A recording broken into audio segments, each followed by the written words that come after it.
3, 2, 1. Hai, selamat datang ke Legacy.tv dalam video discussion lagi dalam surat Ibrani, dan bersama dengan saya ialah Priscilla, Hello. Dex, Hello. dan Yoni lagi. Ya, dan dalam video ini kita akan membincangkan daripada Ibrani bab yang ketiga, dan banyak lagi kebenaran ataupun banyak perkara yang boleh dibincangkan ataupun dihuraikan lagi dalam Ibrani bab yang ketiga. Untuk itu saya sarankan kamu dengar daripada podcast, dan saya letakkan link podcast untuk Ibrani bab yang ketiga, dan kamu boleh belajar dan mendalaminya dengan lebih lagi. Tapi dalam video ini kita akan ada selektif tentang apa yang kita ingin bincangkan. Nah, sebelum kita pergi kepada perbincangan, ingin saya just bagi background sedikit tentang apa yang kita sudah pelajari sebelum ini. Kalau kita lihat dalam bab yang pertama, Yesus dibandingkan ataupun dikatakan lebih baik ataupun lebih besar daripada para malaikat. Dan dikatakan di akhir zaman Allah berfirman melalui anaknya. Jadi Yesus ialah kesinambungan lah daripada para nabi, tapi memang ketara Yesus lebih besar lagi daripada para nabi.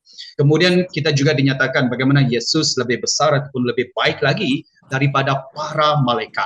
Nah, kemudian apabila kita pergi kepada bab yang kedua, dikatakan Yesus dalam kebesaran Yesus. Okey, tambah lagi dalam bab yang pertama, supremasi Yesus itu diketengahkan dengan sangat-sangat ketara juga. Dan ternyata Yesus sangat-sangat besar, sangat-sangat supreme. Tapi kemudian apabila kita pergi kepada bab yang kedua, dikatakan untuk seketika Yesus dijadikan rendah sedikit daripada malaikat. Dan itu sesuatu misteri yang sangat-sangat membuatkan kita wow lah. Jadi kalau kamu belum lagi tonton video yang lepas, saya sarankan kamu tonton. Kemudian apabila kita masuk bab yang ketiga, sekali lagi Yesus dinyatakan lebih besar ataupun lebih baik lagi, tapi sekarang dibandingkan dengan Musa. Nah, itu sesuatu yang sangat menarik. Kalau kita ada mindset sebagai seorang Yahudi kan, apabila Yesus dibandingkan dengan Musa, itu sesuatu yang akan membuat kontroversi lah. Tapi penulis ini faithfully menyatakan Yesus lebih besar daripada Musa. Nah, sebelum kita pergi kepada pembincangan lagi, ada perkara tentang saya tulis di sini. Kalau Musa dan Taurat sudah cukup, maka tidak perlulah Yesus dan kasih kurnianya dinyatakan kepada kita. Tapi ternyata ianya tidak cukup untuk menyelamatkan. Jadi Musa tidak cukup, Taurat tidak cukup, Musa penting, Taurat penting, tapi Yesus dinyatakan lebih besar lagi. Dan itu yang kita akan bincangkan dalam video discussion ini. Now, let us go into persoalan yang pertama yang kita ingin explore ke sini. Nah, apa yang dalam fikiran kamu kan, apabila kamu membaca semula dalam Ibrani bab yang ketiga, apabila penulis ini membandingkan antara Musa dengan Yesus. Wah, dengan Yesus. Okey, siapa yang ingin mulakan dahulu? Okey, saya mulakan dengan Yoni lah. Sebab tengok dia macam dah secret ni betul-betul. Okey, apa yang dalam fikiran saya ketika penulis membandingkan Yesus dengan Musa adalah penulis cuba untuk membawa watak Yesus yang jauh lebih bagus, jauh lebih baik daripada Musa ke dalam fikiran ke dalam apa orang cakap Yahudi pun Mindset pada kita. Mindset pada waktu itu. So itu yang saya fikirkan tadi sementara dia masih fresh. Sebab bagi orang Yahudi kan ada 3 watak yang sangat-sangat kamu jangan kacau sangat lah, jangan ganggu sangat. Watak Abraham, Musa dan juga Elia. So penulis ini dia berani sangat cakap pasal Musa dengan Yesus. You may continue. Ya, itu yang saya fikirkan bagaimana dengan sangat misteri dan luar biasa bagaimana penulis membawa watak Yesus itu untuk dibandingkan dengan Musa pada waktu itu. So dalam fikiran saya adalah penulis cuba untuk membandingkan 2 hero lah sebenarnya, 2 hero kalau kita tengok filem Marvel kan. Ada 2 hero yang dibandingkan di dalam teks inilah pada waktu itu. Itu yang dalam fikiran saya bila penulis cuba untuk membandingkan Yesus dengan Musa. So dia ada 2 hero iman, bagaimana Musa telah menjadi prophet yang sangat besar bagi bangsa Yahudi pada waktu itu, dan Yesus pula kalau kita lihat teks sebelum ini dia dibandingkan dengan malaikat, dan sekarang sebab Yesus adalah yang lebih baik, so bagaimana dia membandingkan Yesus dengan Musa itu yang dalam pikiran saya tadi adalah perbandingan dua hero. Oke, itu dalam pikiran saya. Ya. Thank you. Yes, we can explore more about that. Sangat-sangat menarik lah pasal itu. How about you, Dex, about this? Okay, kalau saya lah, saya membayangkan dia macam ni. Bayangkan kita pada saat, ya of course sebelum kita membaca firman Tuhan sebelum ini, kita sudah tahu yang Tuhan Yesus itu ialah penyelamat bagi kita secara general kita pada saat ini. Itu kita punya kelebihan lah. Tetapi kalau kita melihat dia seperti ini, kita mula membaca firman Tuhan daripada perjanjian lama kepada perjanjian baru kan. So of course dalam perjanjian lama kita boleh lihat betapa besarnya Nabi Musa itu di dalam pandangan orang Yahudi, dan of course kita yang membaca pertama kali, wow, banyaknya mukjizat dilakukan, wow, Tuhan pakai dia untuk itu dan ini. Sekali kita masuk ke dalam perjanjian baru, saya melihat penulis ini cuba refresh balik pikiran orang pada saat itu untuk mereka melihat bahawa Tuhan Yesus itu lebih besar daripada Nabi Musa yang mereka sebelum ini melakukan banyak-banyak mukjizat. Imagine betapa besar Tuhan Yesus itu, apa yang dia boleh lakukan lebih daripada yang Nabi Musa boleh lakukan. Itu yang saya bayangkan lah, bagaimana penulis cuba refresh mereka punya pikiran tentang how great Tuhan Yesus. Yeah, for me it's quite interesting juga. Kalau saya yang menulis, I mean after saya dengar apa yang kamu orang cakap, kemudian some thought come to mind. Kalau saya penulis tu, selepas dia bandingkan Yesus dengan para nabi, the next one will be Musa lah. Baru saya pergi kepada malaikat. Tapi ternyata dilihat bahwa Musa seolah-olah lebih tinggi lagi daripada malaikat. Sebab itu mungkinlah kan, mungkin selepas malaikat dia cakap pasal Musa. How about you, Pres? About this? What come to your mind?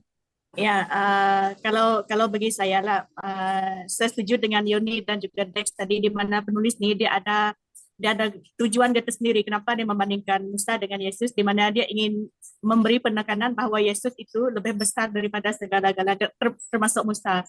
Dan daripada saya pula, saya melihat daripada segi apa yang mereka lakukan, pekerjaan yang Musa dan juga Yesus lakukan, di mana kedua-duanya memang setia, tetapi dan juga panggilan mereka ada panggilan mereka sendiri. Dan saya merenungkan ini sepanjang petang ni tentang apa yang Musa dan juga Yesus lakukan. Musa, dia membawa orang Israel keluar daripada Egypt pada waktu itu kan, seperti dalam buku Keluaran. Dan Yesus, dia membawa kita keluar ke penyelamatan yang lebih besar. Ianya merupakan satu pekerjaan yang sama, yaitu membawa keluar daripada sesuatu yang membelenggu kita. Dan Yesus, dia apa yang dia lakukan itu adalah bersifat kekal. Ya. Yep. Amazing kan apa yang Yesus buat untuk kita. So saya rasa itu yang penulis ini ingin ketengahkan apabila dia bandingkan antara Musa dengan Yesus. Yes. Okay. Alright. Thank you very much. Now as for me, apabila saya cubakan selepas membaca bab yang ketiga, saya just tulis saja apa perbandingan dia dan sebagainya. In my mental picture nampak ketara perbezaan dia lah. Tapi as if dia macam one on one. Tapi lepas I think more, kamu sepetang tadi kan, kamu semalaman, saya sepetang tadi.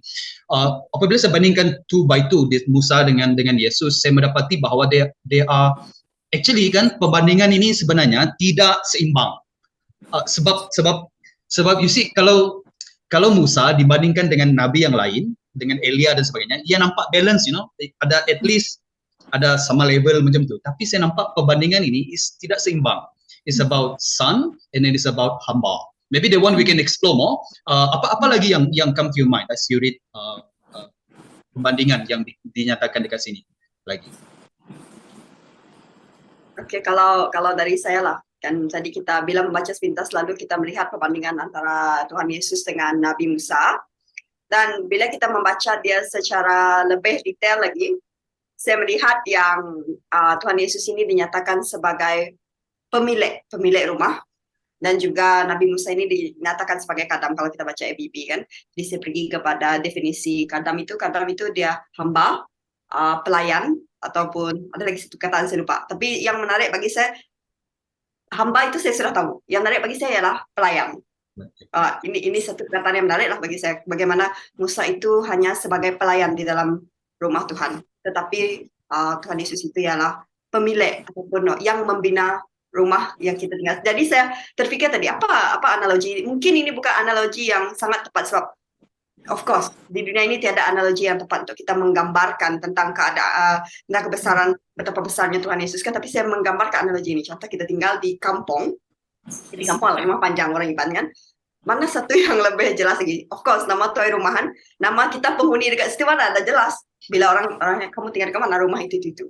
Yep, yep. Dia kira macam itu. Kita hanyalah penghuni dan nama yang lebih jelas itu adalah nama tuai rumah. Itu yang saya bayangkan lah. Jadi Tuhan Yesus itu adalah yang membina rumah bagi kita, tapi Musa itu sebagai pelayan. So, mana kita boleh bandingkan pembina rumah dengan pelayan? Kan, Pembina rumah, kedudukan dia sangat it's unbalanced, but saya tengok it's unbalanced. Yeah, I love that analogy tentang rumah panjai punya tu. Anyone lagi mau tambah, Pres? How about you? Ya, menarik juga apa yang Dex kongsikan, di mana dia menggunakan analogi di antara rumah panjang itu tadi, dan apabila Yesus itu dikatakan, saya sambung apa yang Dex tadi, sebab ya saya baca berkenaan dengan itu, di mana dikatakan Yesus memiliki rumah itu dan Musa merupakan orang yang tinggal di dalam itu. Dan ianya memberikan saya satu perspektif di mana Yesus itu berdaulat di atas segala-galanya, di atas isi rumah dia itu. Dan ya sangat menarik lah. Tidak dapat diungkapkan kita dengan kata-kata betapa besarnya Yesus itu sejak dari dulu dan juga sekarang pekerjaan yang dia lakukan. Yep. Yeah, so sekali lagi saya kembali kepada the unbalance of dari segi pembandingan ini. Saya perhatikan juga pada mulanya kalau kita baca dalam Ibrani bab yang ketiga kan, pada mulanya dia nampak macam ada fight lah. Ada dua perkara yang lebih kurang sama dengan mereka, Musa dengan Yesus. Yang pertama ialah mereka memimpin seisi rumah Allah. Now, rumah Allah itu just to background dengan kita ialah tidak bermaksud rumah tu dia bawa lah dan sebagainya. Rumah itu is the house of God, meaning the people of God. So, both sebagai pemimpin. Dan yang kedua ialah, is quite interesting, Yesus juga dipanggil sebagai rasul. Rasul is a messenger ataupun utusan Allah. Jadi secara tidak langsung, Yesus ialah rasul ataupun apostle. So, begitu juga Musa jadi utusan Allah, messenger of God.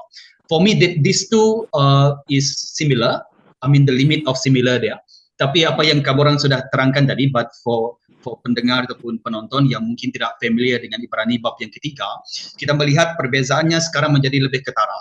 Yang dikatakan oleh Pres dan juga yang akan dikatakan nanti juga, Yesus ialah anak, tapi Musa ialah hamba ataupun khadam ataupun pesuruh yang Dex katakan tadi. Dan juga dikatakan ialah Musa dia melayani di dalam rumah tu sebagai pelayan. The paling tinggi untuk Musa ialah hanya pelayan ataupun kadam. Kadam itu mengingatkan saya cerita lama-lama, cerita Melayu dulu kan. Tetapi Yesus ialah anak kepada seisi rumah itu. Dan dikatakan dia, kalau kamu baca, dibandingkan sebagai pembina rumah itu. Dan buat dia lebih kontroversi lagi ialah, pembina rumah itu ialah Allah. Tapi apabila kamu baca, seakan-akan dikatakan Yesus ialah pembina rumah itu. Dan seolah-olah disamakan sebagai Yesus ialah Allah ataupun Tuhan kepada Musa. In that way, dia punya perbezaan sudah totally off lah, dan it's a very perbezaan yang sangat jauh. Yoni, is there any penambahan daripada kamu dekat sini? Okay, thank you guys, sangat membuka pikiran saya untuk meneliti dengan lebih dalam lagi dalam Ibrani 3 ini. Kalau kita lihat apa yang penulis tuliskan dalam ayat ketiga, dia dikira layak menerima lebih banyak kemuliaan daripada Musa. So, seperti yang rakan-rakan katakan tadi, bagaimana perbezaan Musa dengan Yesus. Yesus adalah anak dan Musa adalah hamba. So, kita boleh lihat di situ bahwa Yesus ditekankan dalam Ibrani 3 ini lebih layak untuk menerima segala kemuliaan itulah. So, titik macam itulah. Yesus deserve itulah. Oke. Ya. Tapi bukan kita tidak bermaksud yang tidak penting untuk melihat Musa kan. Musa penting, tapi kalau dibandingkan dengan Yesus is much higher. Now, before we go to the next discussion, is there any penambahan lagi if you want to chip in lagi dekat sini? Oh, daripada saya tidak ada. Mungkin kan? Dengan Yoniana. Kalau daripada saya, ya saya sambung lepas yang kelima tuh pas saya baca kan, Kan dia cakap pasal kadang ada kesinambungan dia untuk kesaksian terhadap segala perkara yang akan dikatakan kemudian. So kalau kita melihat perkara yang akan dikatakan kemudian itu ialah Tuhan Yesus. Imagine kalau kita saksi kepada orang itu, maksudnya that person is a very big person lah. Bagaimana kalau orang menganggap Musa itu besar, bagaimana dia boleh menjadi saksi kepada suatu perkara yang akan dikatakan kemudian, yaitu penyelamatan bagi kita. Itu saya lihat that word sangat membawa satu maksud yang baru. Macam Brother cakap kan, comparison dia sangat besar. Yep. Dalam Musa pelayan, tetapi dia juga dijadikan saksi kepada Yesus yang akan datang membawa penyelamatan kepada kita. Yep. Dan seolah-olah Musa dikatakan sebagai, kalau pemilik rumah itu ialah Yesus, maka Musa melayani Yesus dan dia melihat Yesus sebagai ilahi, lebih besar lagi daripada dia. It's quite interesting. The prophecies tentang Musa mengatakan bahwa akan datang seorang seperti Musa yang lebih besar lagi daripada Musa sendiri. Now, then let us go into the next discussion, yaitu kita melihat kesinambungannya sangat menarik. Dikatakan tentang Musa. Now sekarang dinyatakan tentang bagaimana orang yang dalam pimpinan Musa itu dikatakan memberontak, kan, dan itu dijadikan contoh oleh Roh Kudus ataupun penulis surat Ibrani ini dan dia memetik dalam Mazmur bab yang ke-95. Jadi bagaimana firman dalam petikan Mazmur bab yang ke-95 ini pada masa yang sama dia memberi amaran dan juga pada masa sama memberi galakan. What is something that you guys see dalam Ibrani bab yang Mazmur 95 ini? Pres? Okey. Kalau dari saya kan, kalau saya melihat daripada sudut galakan, ianya kalau kita lihat, kalau kita tinggallah pada zaman umat Yahudi pada masa itu, ianya merupakan satu gerakan di mana untuk kita terus berjuang dalam kita punya iman, kan? Sebab kita tahu apa yang telah diberitahukan kepada kita itu sejak dari dahulu itu memang satu kebenaran yang perlu kita pegang dengan kuat. Dan kita tahu bahwa Yesus itu dia berdaulat di atas segala-galanya, dia dia pewaris waris sama dengan Tuhan. Sebab Tuhan sendiri pun sudah panggil dia, inilah anak yang kukasihi, dia cakap dengan Yesus macam tu. So daripada kita situ, ianya satu gerakan supaya kita tidak ragu-ragu tentang apa yang sudah diberitahukan kepada kita dan terus berpegang kepada iman yang memang kita sudah miliki dan tidak kembali kepada cara hidup kita yang lama. So that is galakan lah. I think I like the way you begin. Mari kita just pergi kepada galakan dulu, then later kita pergi pada warning. Any others? Dex?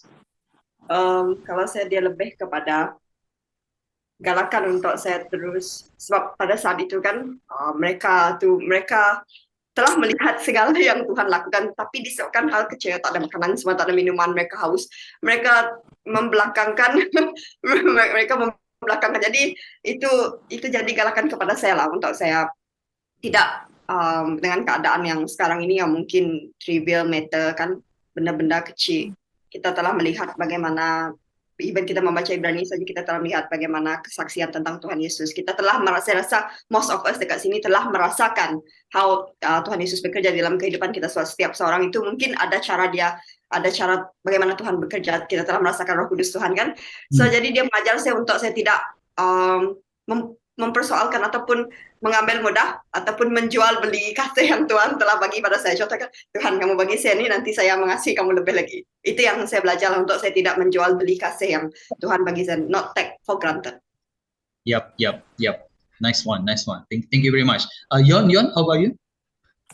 Okey, dari segi galakan dalam Mazmur 95, bagaimana penulis dalam Ibrani ini memetik quote buku Mazmur 95. Galakan yang saya dapat ialah don't lose your trust lah kepada Allah itu, bagaimana dia dalam keadaan yang sukar, yang sangat hampir putus asa. Kalau kita lihat dalam Ibrani 3, quote yang dia berikan dalam Ibrani 3 ni, dan refer semula ke apa yang telah berlaku pada zaman di padang gurun itu. Keadaan sangat sukar dan umat bangsa-bangsa merungut dan meragui akan Tuhan itulah, meragui pertolongan Tuhan itu. So katakan kepada saya di situ adalah untuk tidak putus harapan dan tidak meragui Tuhan lah dalam apa saja keadaan saya, adakah itu sukar ataupun mudah macam tu, dan stay obey lah kepada apa yang Tuhan perintahkan lah, obey. Itulah Yep. mengajar saya untuk obey. Okay. Ya, I think saya juga ada menulis yang sama, cuma ayat dia berbeza aja pun. But something yang menggalakkan ialah kita melihat bahwa Tuhan berbicara dengan mereka pada ketika itu, Tuhan masih setia lagi. Kalau tidak, dia tak peduli, dia tak akan cakap lagi benda ini kan. Dan kedua ialah bagaimana Roh Kudus juga masih berbicara. The Spirit yang bercakap. Maybe bagi mereka yang tidak familiar dengan petikan Ibrani bab yang ketiga, ayat yang ketujuh dikatakan, oleh itu sebagaimana yang dikatakan oleh Roh Kudus, hari ini jika kamu mendengar suaranya, jangan keraskan hatimu seperti dalam pemberontakan dahulu. Jadi it's a nice thing or it's a privilege apabila Roh Kudus sanggup berbicara, dan juga sanggup memberi warning. It's something yang Roh Kudus masih berbicara dengan mereka pada ketika itu. Roh Kudus berbicara kita pada masa sekarang juga apabila kita membacanya. Dan yang ketiga ialah firman ini masih lagi relevan. What happened during the past still happen bagi penerima surat Ibrani, still happen dengan kita pada masa sekarang. Kalau kita dengar suara Roh, jangan keraskan hatimu. For me that is dia akan membawa kepada amaran lah, tapi the same thing ianya membawa kepada galakan lah, for me. Saya tengok Pris tadi, kamu setuju? What are the things ya? Ya, ya berkaitan dengan yang keraskan hatimu itu tadi kan, ya sebab sebelum dia kata dia keraskan hatimu, dia ada beritahu hari ini dia cakap. Dan saya ingat apa yang kita belajar semasa kita mengkaji Ibrani 3 di mana kita bercakap hari ini tidak selalunya ada, which mean kesempatan yang kita ada untuk kita kembali kepada Yesus sekiranya kita telah meninggalkan dia itu tidak harus kita bazirkan. Bila mana kita ditegur sama ada melalui firman Tuhan ataupun melalui orang-orang di sekeliling kita ataupun Roh Kudus yang menggerakkan hati kita perlu peka dan juga memberi respon kepada teguran tersebut. Dan jangan terus mengeraskan hati kita. Ya. Ya, that is the continuation of amaran kan bagi kita. Jangan jadi seperti nenek moyang mereka. Kita baca Old Testament, jangan keraskan hati, which is quite obvious, dan juga jangan kita ada kesudahan. Sebab sudah dinyatakan kesudahan mereka tak boleh masuk ke tempat peristirahatan. So, ending mereka sudah diberitahu dengan kita lah. So, sekarang ending mereka, penerima surah Ibrani, belum lagi kita tak tahu whatever happened to them, tapi pada masa sama juga kita punya ending still terbuka lagi kan. Apa terjadi dengan kita? Mereka sudah fail listening to this instruction.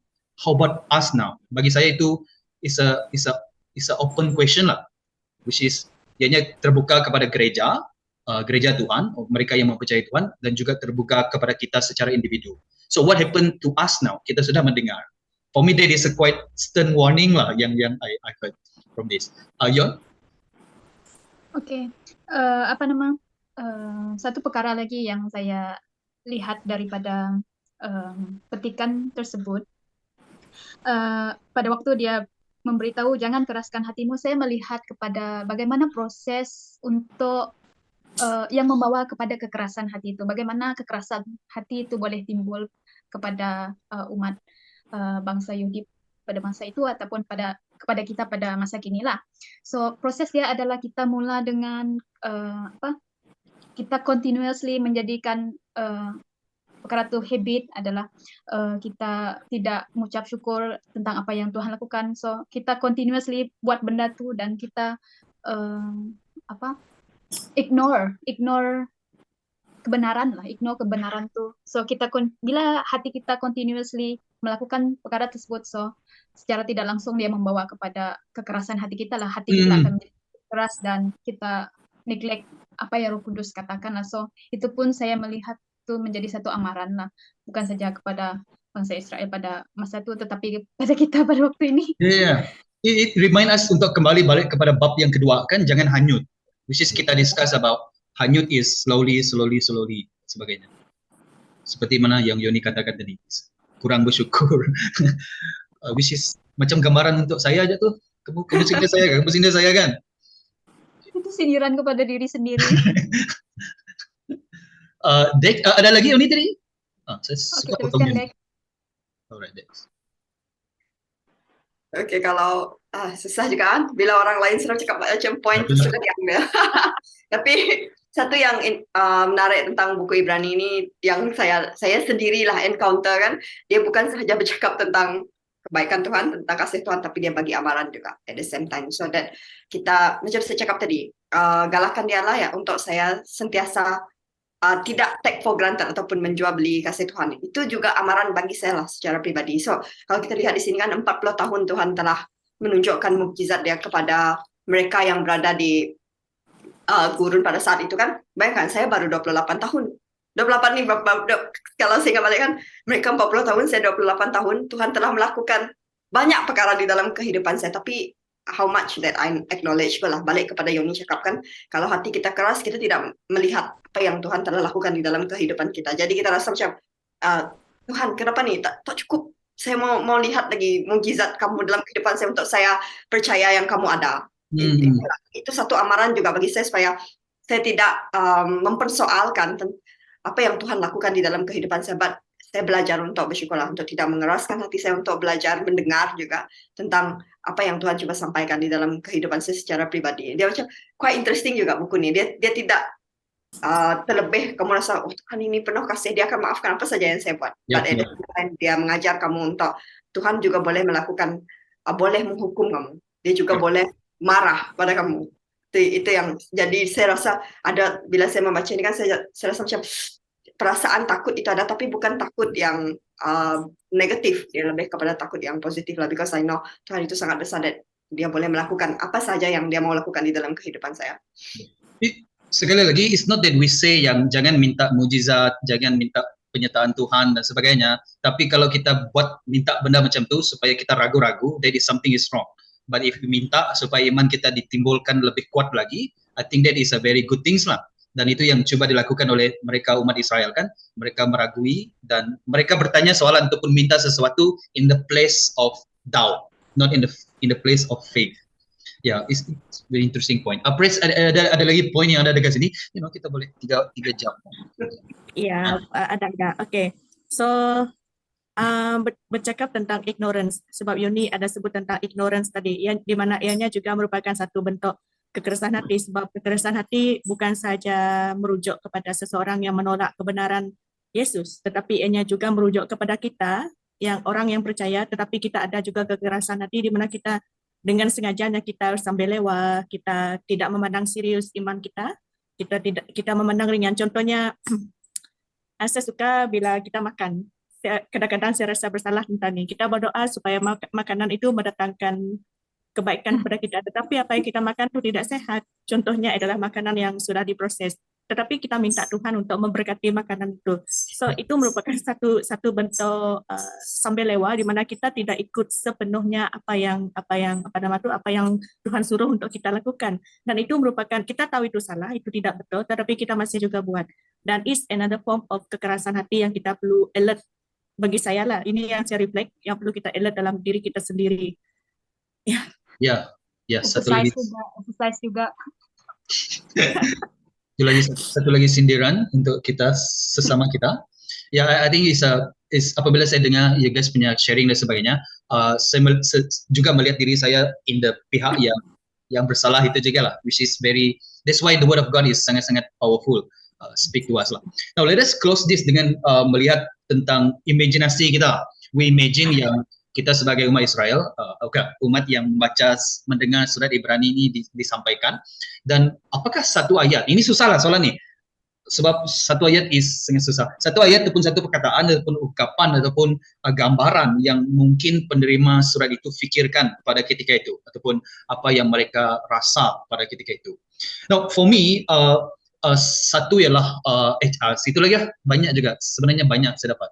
So one of it yang saya dapat ialah ayat jika. Ayat jika itu muncul beberapa kali. It's a condition. Jika. Contohnya dalam ayat yang ke-6 dikatakan jika, dikatakan kita adalah isi rumahnya, kita adalah umat Allah, dan kita sentiasa itu jika kita berpegang teguh pada kebahagiaan harapan ini hingga ke akhir. Begitu juga dengan ayat yang ke-14 dikatakan kita telah mendapat bahagian dalam Kristus jika kita berpegang pada keyakinan kita sampai akhir. Saya rasakan juga jika kamu mendengar suaranya, jangan keraskan hatimu. The word jika itu ialah for me, apabila kalau saya letak diri saya sebagai penerima surat Ibrani itu, ialah sesuatu yang jolt me into thinking ataupun reconsider my life. Am I berpegang teguh? Saya sudah dapat, am I berpegang teguh kepada pengharapan ini? Adakah saya benar-benar percaya kepada pengharapan ini di dalam Yesus Kristus? The word jika itulah yang bermain dalam pikiran saya. It make me reconsider about my own life dan juga gereja pada ketika itu. Yeah. How about you guys? Ya, kalau Richard tadi itu ayat itu membuatkan dia untuk reconsider tentang dia punya kehidupan. Kalau bagi saya pula, mesti juga tentang seisi rumah tuh. Dan bila saya renung balik, apa yang muncul dalam hati saya kan, bila saya baca, saya ingin tetap berada di dalam rumah itu. Itu yang pada masa sama refleks saya punya kerinduan untuk terus berada dan bersama dengan Tuhan, dan saya bersyukur untuk itu. Dan untuk kita berada, dan pada masa yang sama saya refleks juga untuk kita terus berada dalam rumah itu, kita perlukan pimpinan daripada Tuhan dan juga komitmen dan juga ambil serius tentang iman kita di dalam Tuhan. Interesting. Thank you very much, Chris. Fresh. Dex, then Yuni. Kalau saya lah, kita membayangkan yang kita berada di dalam kelompok orang yang waktu itu kan ada seorang baca surat dan kita berada di tengah-tengah. Kalau kita tengok orang kan kadang-kadang kita ternganga, kadang-kadang pikiran kita melayang. Jadi saya membayangkan saya berada di situasi saya mendengar surat inilah. So, part pertama yang saya rasa saya akan tersentuh bila dia cakap, Tuhan, mana dia? Dia cakap, pikirkanlah rasul dan iman besar yang kita akui Yesus Kristus. Saya rasa part itu sudah macam kira, dan kemudian dia pergi pada seterusnya, dia beritahu Yesus itu ialah pembina rumah. So, sebab di dalam pikiran orang Yahudi pada saat itu mereka masih terkesan dengan apa yang Nabi Musa buat kan. Jadi bila penulis buat pembandingan ini, mereka yang pertama di pemulaan surat mereka telah mendengar yang Tuhan Yesus itu lebih besar dibandingkan dengan malaikat. Jadi diteruskan lagi dengan dibandingkan dengan Nabi Musa. So mereka akan rasa macam, wow, kalau saya tinggalkan Tuhan Yesus, adakah saya akan dapat lagi keselamatan yang begini besar? Nah, ada tak saya dapat di tempat lain? Itu yang saya sudah. Dan yang kedua, lepas mereka sudah hype kan, mereka rasa macam Tuhan itu adalah juru selamat semua. Diteruskan dengan amaran. Saya sendiri tersentak juga bila dengan kata amaran, sebab kadang-kadang kita ni jenis yang tidak mahu mendengar teguran-teguran daripada orang kan. Kita rasa macam semua benda yang kita buat itu betul. Tetapi setelah kita rasa macam Tuhan Yesus itu ialah juru selamat, Tuhan Yesus itu ialah ini, tiba-tiba datang amaran, dia cakap Tuhan banyaklah amaran yang dekat sini, dia macam dia mengingatkan saya kembali yang tadi saya sudah percaya yang Tuhan itu adalah pembina rumah. Dia sangat besar daripada Ibrani 1, Ibrani 2, Ibrani 3. Jadi di sini saya ditegur untuk kalau saya meninggalkan Tuhan, adakah saya akan dapat lagi keselamatan yang sedemikian rupa. Kita paham keadaan mereka pada saat itu, mereka disiksa. Mereka rasa macam di tengah-tengah. Patutkah saya mempercayai Tuhan Yesus dan membiarkan diri saya mati dibunuh? Membiarkan diri saya disiksa. But I think dalam ayat amaran ini mereka boleh menguatkan lagi diri mereka untuk it's okay, saya disiksa. I know that in the end ada hari yang akan datang yang lebih baik daripada saya. So amaran ini dia sebagai salah satu penguat juga bagi mereka dan juga bagi saya yang membaca pada saat ini. Wow, thank you very much. How about you, Yuni? Wow, macam itulah. Wow.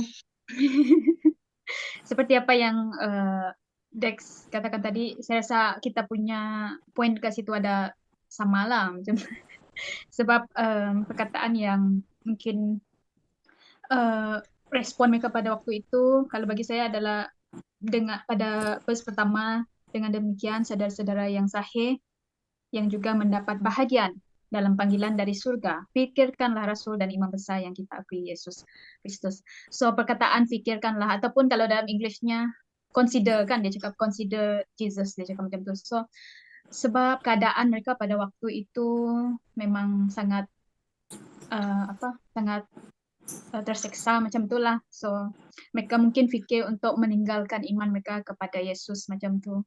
Tetapi dari Ibrani 3 ini kita boleh melihat bagaimana penulis itu coba menekankan message dia kepada bangsa Yahudi pada waktu itu untuk hold on, consider Jesus first.